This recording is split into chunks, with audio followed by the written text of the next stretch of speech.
And for more on this, we're now being joined by Ray Locker, who's a journalist and an author, and he's joining us live from South Carolina. Thanks very much for taking our time and being here with us today, Mr. Locker. I want to start by asking you that the American media reports say that Trump is projected to win the South Carolina primary. Talk to us about how the victory cements Trump's front-runner status to face Biden in the upcoming elections in the month of November in the U.S. Well, what you mentioned earlier is he gets 44 out of the 50 delegates at stake. So basically, South Carolina is a winner-take-all primary. You finish first, you get the most votes, you get the delegates. There's nobody else who's going to get delegates. So he continues to accumulate the delegates he needs to get the nomination, and that's not going to change. And I don't think anybody's really surprised by today's outcome. Right, Mr. Locker, this was anticipated, but Trump has an iron grip on the Republican base, like you mentioned. Do you think that he was successful in making inroads with the black voters that he attempted to win over? No, absolutely not. I mean, there's very little indication that significant numbers of black voters voted today in South Carolina in the Republican primary.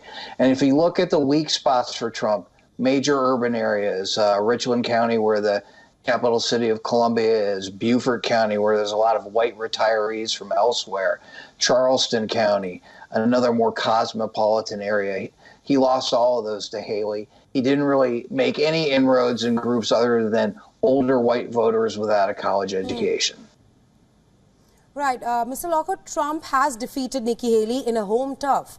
Well, she was the governor of South Carolina from 2011 to 2017, but just a short time ago, she clearly said that she will continue to fight on. Your assessment of Haley's statements that she will fight on and campaign in the upcoming Super Tuesday on March 5th?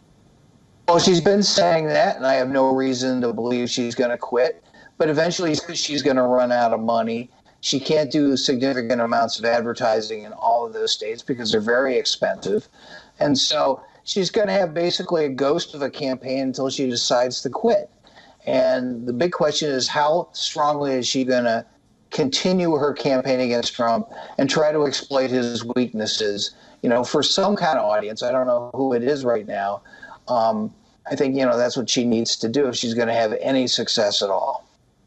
Right, but Nikki Haley was also extremely confident for the South Carolina primary. If you can list out some of the factors as to why Haley was not able to resonate with the voters in South Carolina. Because Trump has the lock on the Republican primary electorate. And even Haley, up until recently, did nothing to break that lock. All the people who were running for the Republican nomination knew that he had problems, and they failed to try to exploit them. When he got indicted first, second, third, fourth times, they criticized the prosecutors when, to many people, I'd say the majority of Americans, Trump is a criminal. And so she defends him and tries to play cute games of trying to exploit whatever differences they have.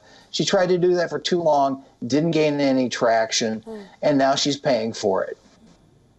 Right, Mr. Locker, we'll have to wait and see how things pan out on Super Tuesday, but thanks very much for taking our time and joining us here on WION. Thanks for having me.